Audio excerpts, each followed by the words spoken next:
നമസ്കാരം സാർ, എൻ്റെ പേര് രശ്മി, സ്ഥലം കൊല്ലം, ഇപ്പോൾ മസ്കറ്റിലാണ് താമസിക്കുന്നത്. സാറിൻ്റെ ജ്യോതിഷ വഴികൾ സ്വീകരിച്ചിട്ട് എൻ്റെ ലൈഫിനുണ്ടായ മാറ്റത്തെപ്പറ്റി പറയാനാണ് ഞാൻ ഈ വോയിസ് ക്ലിപ്പ് ഇടുന്നത്.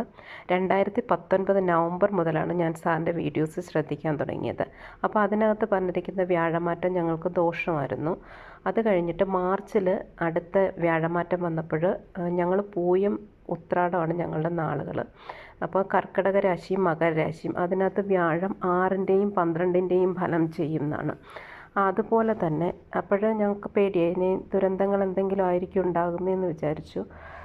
എന്താട്ടെ എന്ന് വിചാരിച്ചിങ്ങനെ ഇരുന്നു. അപ്പോൾ ഏപ്രിൽ 16 ആയപ്പോൾ ഹസ്ബൻഡിനൊരു ആക്സിഡൻറ്റ് പറ്റി, തലയിൽ വലിയൊരു മുറിവുണ്ടായി. അതിനടുത്ത ദിവസം തന്നെ ഒരു വണ്ടി ആക്സിഡൻ്റ് ഉണ്ടായി, ഡ്രൈവർക്കും അതുപോലെ മുറിവുണ്ടായി. അങ്ങനെ അലറിക്കരച്ചിലും സർവനാശവും ഏകദേശം പൂർണ്ണമായിരുന്നു. അങ്ങനെ നമുക്കിവിടെ ഒരു സ്ഥാപനമുണ്ട്, അപ്പോൾ അവിടെയും ചില ഇഷ്യൂസൊക്കെ ഉണ്ടായി. ഈ ആക്സിഡൻറ്റുകൾ കഴിഞ്ഞപ്പോൾ തന്നെ ഞാൻ സാറിൻ്റെ ഓരോ ഇത് ചെയ്യാൻ തുടങ്ങി. എന്നുവെച്ചാൽ 5 തിരിയിട്ട വിളക്ക് കത്തിക്കാൻ തുടങ്ങി, കുടത്തിൽ വെള്ളം വെക്കുന്നു, പിന്നെ നീരാഞ്ജന വിളക്ക്, അങ്ങനെ വീട്ടിൽ ചെയ്യാൻ പറ്റുന്ന കാര്യങ്ങളെല്ലാം ചെയ്തു. എന്നിട്ട് ഗണപതി ഹോമം ചെയ്യാനായിട്ട് കുറേ നമ്പറിലെല്ലാം വിളിച്ച് നോക്കിയിട്ടും കിട്ടുന്നില്ല. അങ്ങനെ കമൻറ്റിനകത്ത് വന്ന ഒരു നമ്പറിൽ ഞാൻ വിളിച്ചപ്പോൾ ഒരു പയ്യൻ, എറണാകുളത്ത് താമസിക്കുന്ന ഒരു പയ്യനെടുത്തത്. പുള്ളി പറഞ്ഞു, ധൈര്യമായിട്ട് അങ്ങ് ചെയ്ത് ചേച്ചി, ഒരു കോമൺ സെൻസ് വെച്ചിട്ട് അങ്ങ് ചെയ്യും, വീഡിയോസും കണ്ടിട്ട്. അങ്ങനെ ആ ഒരു ധൈര്യത്തിന് ഞാൻ ജൂണിൽ ഗണപതി ഹോമം ചെയ്തു. അപ്പോൾ നമ്മുടെ സ്ഥാപനത്തിലുണ്ടായ ഇഷ്യൂസ് എന്ന് വെച്ചാൽ ഒരു 4 മലയാളികൾ ചേർന്നിട്ട് അവർ അങ്ങ് മാറാൻ പോവുകയാണ്. അപ്പോൾ ഒരാൾ മാത്രം നമ്മുടെ കൂടെ നിൽക്കും. അപ്പോൾ ഒരാളെ കൊണ്ട് നടത്തിക്കൊണ്ട് പോകാൻ പറ്റുമോ എന്നുള്ള ടെൻഷനിലായിരുന്നു ഞങ്ങൾ. അപ്പം ഞാൻ പറഞ്ഞു, എന്തായാലും നമുക്ക് നോക്കാം, അടുത്ത വ്യാഴമാറ്റം ഇപ്പം ജൂൺ 30 ആകുമ്പോൾ സമയമൊക്കെ മാറിയാലോ, എന്തായാലും നമുക്ക് അതിന് വേണ്ടി ഒന്ന് വെയിറ്റ് ചെയ്യാം. അപ്പോഴത്തേക്ക് ഹസ്ബൻഡിന് ഭയങ്കര ടെൻഷനൊക്കെ, ഇനിയിപ്പോൾ ഇതങ്ങ് വിൽക്കാം. എന്നിട്ട് വിൽക്കാനും ഒരു മനസ്സ് വരുന്നില്ല. അങ്ങനെ ഒരു ഗണപതി ഹോമം ജൂണിൽ ചെയ്തു.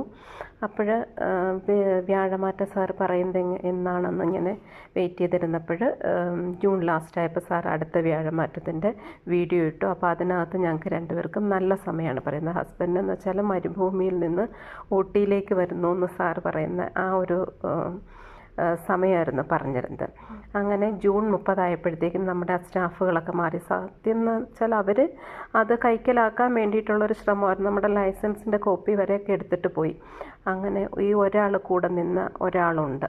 അപ്പോഴെന്ത് വേണം, വിൽക്കണോ, അങ്ങനെയുള്ള ഒരു ടെൻഷനുകളിലായി. ഈ വ്യാഴമാറ്റം കേട്ടപ്പോൾ നമുക്ക് എന്തായാലും നടത്താം. അങ്ങനെ 10-ാം തീയതി ആയപ്പോൾ, ജൂലൈ 10 ആയപ്പോൾ നമുക്ക് ഇത് നടത്താം എന്ന് തീരുമാനിച്ച് 15-ാം തീയതി ഞങ്ങൾ സ്ഥാപനം വീണ്ടും ഓപ്പൺ ചെയ്തു. നമ്മുടെ വിസയിലുള്ള ഒരാളും പുറത്തുനിന്നുള്ള 2 പേരെയും കൊണ്ട്. സാറ് പറഞ്ഞ ആ വ്യാഴമാറ്റം എന്ന് വെച്ചാൽ പോസിറ്റീവ് റിസൾട്ട് നമുക്ക് 16 ദിവസം ആകുമ്പോൾ കിട്ടും എന്ന് പറഞ്ഞ്, അതുപോലെ തന്നെ ഞങ്ങൾക്ക് ആ 16-ാമത്തെ ദിവസം ആ ഒരു പോസിറ്റീവ് റിസൾട്ട് എന്ന് വെച്ചാൽ അത് ഓപ്പൺ ചെയ്ത് കഴിഞ്ഞപ്പോൾ ഒരു സമാധാനമായി, കൈവിട്ട് പോയിട്ടില്ലല്ലോ എന്ന്. പിന്നെ അതുപോലെ തന്നെ ഗണപതി ഹോമം ഇങ്ങനെ ചെയ്തുകൊണ്ടിരുന്നു. 3 ഗണപതി ഹോമം ചെയ്ത് കഴിഞ്ഞപ്പോഴേക്കും ഞങ്ങൾക്ക് ഏലസ് കിട്ടി. ഇപ്പോൾ നല്ല സമാധാനമായിട്ടുള്ള ജീവിതം, ഒരുപാട് സന്തോഷമുണ്ട്. പിന്നെ അങ്ങനെ സാറിൻ്റെ ജ്യോതിഷം ആ വഴി സ്വീകരിച്ചത് കൊണ്ട് മാത്രമാണ് ഞങ്ങൾ രക്ഷപ്പെട്ടതെന്ന് വെച്ചാൽ മരണത്തിൻ്റെ വക്കിൽ നിന്ന് തന്നെയായിരുന്നു. എല്ലാം നഷ്ടപ്പെട്ടു എന്ന് വിചാരിച്ചിരിക്കുന്നിടത്തു നിന്നാണ് ഞങ്ങൾക്ക് ഇങ്ങനെ ഒരു തിരിച്ചുവരവ് വരാൻ പറ്റിയത്. ഇപ്പോഴത്തെ വ്യാഴമാറ്റം എന്ന് പറഞ്ഞാൽ ഹസ്ബൻഡിന് 11-ലാണ്, 11-ൻ്റെ ഫലം ചെയ്യും. എന്ന് വെച്ചാൽ പോസിറ്റീവ് റിസൾട്ടുകളൊക്കെ വരുന്നുണ്ട്. എല്ലാം കൊണ്ടും ഞങ്ങളുടെ ജീവിതം ഇപ്പോൾ ഒരു സമാധാനത്തിലെത്തിയിരിക്കുന്നു. അതിന് വഴി കാട്ടിത്തന്നത് സാറ് തന്നെയാണ്. സാറിൻ്റെ വ്യാഴമാറ്റമായാലും ഓരോന്ന് നമ്മൾ ചെയ്യുന്നതിനായാലും അതിന് റിസൾട്ട് തന്നെയാണ്, 100% റിസൾട്ട്.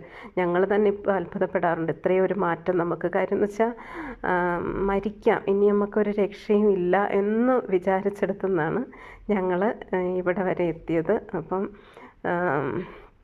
ഒരുപാട് നന്ദിയുണ്ട് സാറിന്.